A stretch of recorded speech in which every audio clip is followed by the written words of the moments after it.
listening to the Heartland Author Podcast. I am Aaron Apollo Camp. For this episode, I had the opportunity to interview Susan Gold.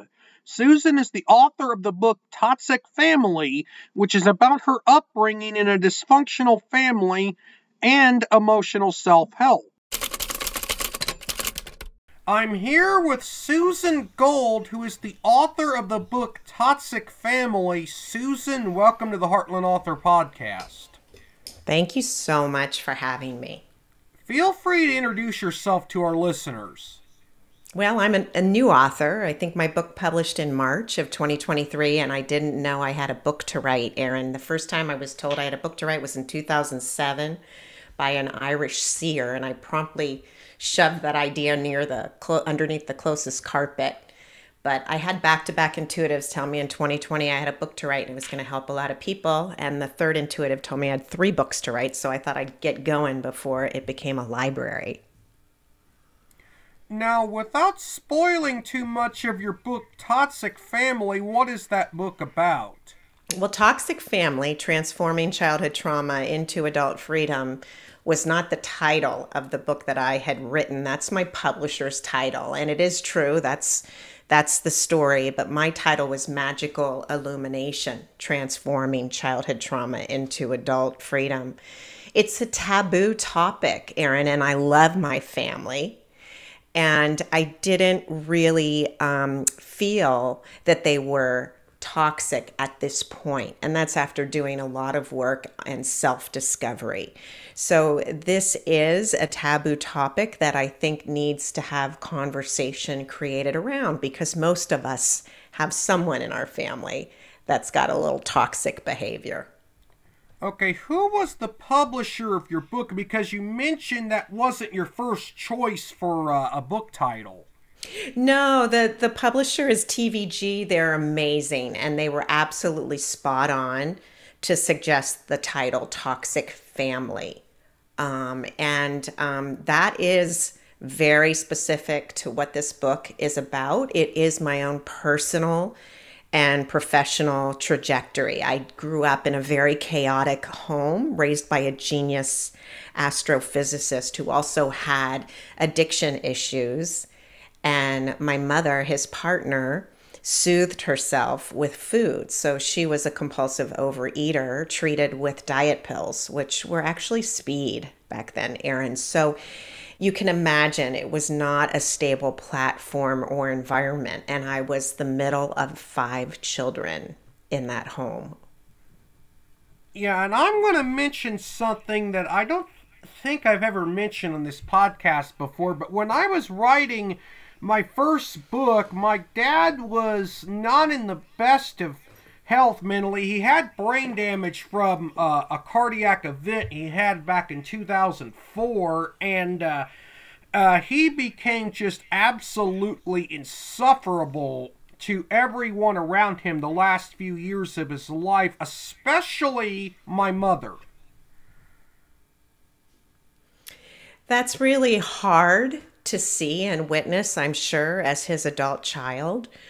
My father was pure adventure. He was like the fun. You never knew when he was going to come in the door, but when he did, it mostly felt like a rescuer hero. It took me years, Aaron, to uncover the real truth and the subtleties and not so subtle behaviors that were happening in my home. But I was very empathic, meaning I could sense the emotion and the feelings of the people that were in the room with me, and I could sense what was happening between them as partners and man and wife. And I have a very different experience than most of my other siblings. My oldest brother, his recollection is mostly one of a complete blackout. The trauma was so thick. And my sister feels like she had an idyllic childhood. I left the morning after I graduated high school. I had a dream, Aaron, of getting to New York City.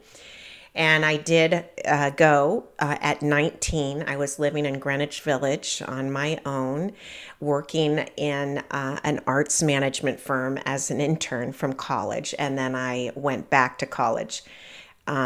and then went back to New York City once I graduated to become involved in the entertainment industry, ultimately matching celebrities to brands before it was chic, and then into television producing and film. Now, how difficult was it for you to personally to write Toxic Family? And I apologize if you've already answered that question. Oh, no, not at all. And I'm really glad you're asking it. I took it on like an assignment. I helped launch Fox News Channel at the invitation of Roger Ailes. So I was used to going into the office early and getting the assignment and producing that by 1:30 in the afternoon. There was a lot of pressure, and I took the same headset. I took it very seriously. I sat at my computer for 15 minutes a day, Aaron, whether I had something to write or not. And within 9 months I had the first pass at my manuscript, but I didn't feel connected to the story, not as much as I wanted to. So a very wise mentor suggested I go back and take another pass through from the view of little Susie, that little light, that little soul spirit inside my heart that had walked through the whole trajectory. And that's when I connected. It wasn't so much the black and white of the story changed, but my connection to it completely changed. Now, do you plan on writing more books? And you kind of mentioned that some kind of farseer or whatever said that you had 3 books to write. Aaron, I kind of giggle. Yeah, and I've been told multiple times since that I have another couple books coming out. I'm not sure of what topic I'd like to take. I mean, this book was obviously, a very personal story. I feel like it was my legacy to leave behind. I've walked through lots of trauma, and I see it now from very fresh and positive perspective. And I'm not sure what the next book will be. It's a tough exercise. I'm a good writer. I'm very descriptive in my writing, but it's not something that brings me intense joy. Some of us really enjoy it. And so I'm not sure what that next book is going to be, but I'm waiting for the message to arrive. Now, how do you create transformation from trauma? I believe that we're here in a big schoolroom. And I also believe that I sketched out some of the experiences I was open to having through this lifetime. So I believe that I was perfectly cast into that family of 7. And my parents were the perfect players in my movie to experience the trauma that I would later address and transform to thrive. I see this as a great opportunity for soul evolution, Aaron. And I've come to the place where I see my challenges and my challengers as gifts. Now, what would you say to someone who is suffering from clinical depression, as I suffer from clinical depression myself? Aaron, I think I was 6 years old when I had my first suicidal ideation. There was a cabinet where we kept the pots and pans and the carving knives in a block, and I opened that cabinet and I took out one of those knives and surveyed the blade and thought, if I could just lance this through my little heart, all of this would be over. So I struggled with depression for a long time, but the major precipice was I was involved in a business deal and played the same role I did between my parents. I was between 2 parties, and I was to bring these 2 parties together, and it kicked up so much trauma. I went into a serious clinical depression and became suicidal and went to a treatment center. And that's where I really learned about depression, and I learned about suicidal ideation.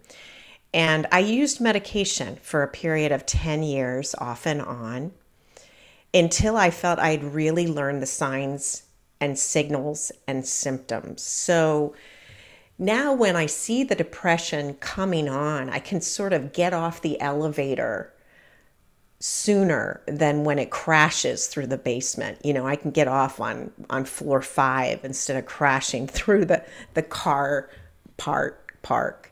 And I've also learned how to find support for myself. I went through a horrendous experience of divorce, and the last 2 months were so bloody tough, Aaron. And I started to sink down, and that hatred started to turn inward, and the depression came. So I set up a friend for every day of the week, and I connected with the assigned friend for the assigned day. And if they weren't available and I was suicidal, I committed to call the next friend on the list. And that's what got me through the last 2 months of that terrifying, excruciatingly painful experience. That is genuinely scary. Now, I had suicidal thoughts before I started taking an antidepressant that a nurse practitioner prescribed me, but it never got to the point that I was staring down like the blade of a knife or something like that. Well, I'm glad for you. We all have different experiences, and that's what it was for me. And I've had thoughts. But if I start making plans, I know it's time to reach out for professional help immediately. Now, you said you were involved in the launch of Fox News with Roger Ailes. Is that correct? That's right. Roger was a great leader. He had been running CNBC and his own network called America's Talking. And somehow I was summoned to Fort Lee, New Jersey from New York City to bring celebrities to his pet channel. And believe me, they weren't flocking. So one night I grabbed a cameraman. We went to a red carpet event and I stuck the microphone in everybody's celebrity's face that came down the aisle and interviewed them about the event, and then had them look direct to camera, tell me who they were and that they were watching Roger's network. Well, this was a huge hit, and it was before these promos became standard. And it caught Roger's eye. He called me up to his office. And he gave me a very odd interview, I thought, but then told me, name the show you want to produce because we want to make you a producer. And then ultimately that network went down and he was invited to create Fox News Channel and invited me to help launch the network. Now, I'm going to ask you a question that is very political in nature but is related to Fox News. When you helped launch Fox News with Roger Ailes, did you think that you created a destructive political Frankenstein? As Fox News is very popular with a lot of right-wing and far-right people. I didn't get into the politics or Roger's politics. I saw him as a very strong leader, and I left the politics aside, as I do today. I think politics needs an overhaul. I think it's part of the old patriarchal system that we're seeing disintegrate in front of our eyes. And I believe a better structure is coming that will benefit all human beings. And I don't believe the issue is with right, left, or center. I believe we all need to come together compassionately as human beings with open hearts and create a system that works for the common individual and the communal benefit.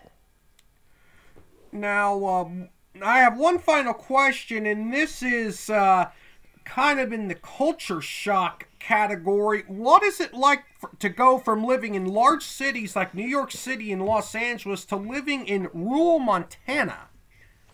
Thanks for asking, Aaron. Montana was not on my bucket list, believe me, and I feel like I've had a reassignment. The town that I grew up in was very small and quite picturesque. And when I lived in New York City, I had a cabin up in the Catskills.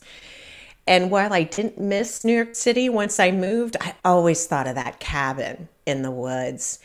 And so a little voice, that voice of intuition that I like to shove down deep and quiet, through most of my life, I'm sorry to say. That little voice started to niggle at me. It was time to leave Southern California, and I had no desire to leave California, the land of milk and honey, right? But I thought, okay, I'll take a look around, and I looked at a few places, but nothing really captured me. And I had a friend in the Northwest Montana region who encouraged me to come take a look. So I thought, I'll go out, but I'm going to come in mid-January because I don't want any ruses. I want to see it in its brutality. And I came, Aaron, and it was like I was going to Brigadoon or Camelot, or it was in the movie Lost Horizon. It just, the magic and the beauty. And I was called to a very rural place. It's the #1 redneck town in Montana, but it is exquisitely beautiful. The sky is as expansive as they say. And just the connection with nature is helping me unwind a very frazzled central nervous system and some complex post-traumatic stress. And I'm finding that I'm a much better individual here in this setting. I don't know how long this assigned area will be my home, but I'm just very grateful for this opportunity. I lived in urban bliss, Aaron, but now I'm hugely content and genuinely, authentically happy that I'm living in heaven on earth. Well, Susan, I thank you for appearing on the Heartland Author podcast, and you are an amazing guest for this podcast. Aaron, you're a wonderful host. I so appreciate the content you're producing. It takes time, it takes tenacity, it takes finance. And I really appreciate the other authors that you've hosted, the content that you're producing. And I'm grateful for the platform. Thank you. Susan was a wonderful guest to interview, and I hope there is light at the end of the tunnel for those who were raised by dysfunctional families. This is Aaron Apollo Camp reminding y'all to write your imagination. Bye for now.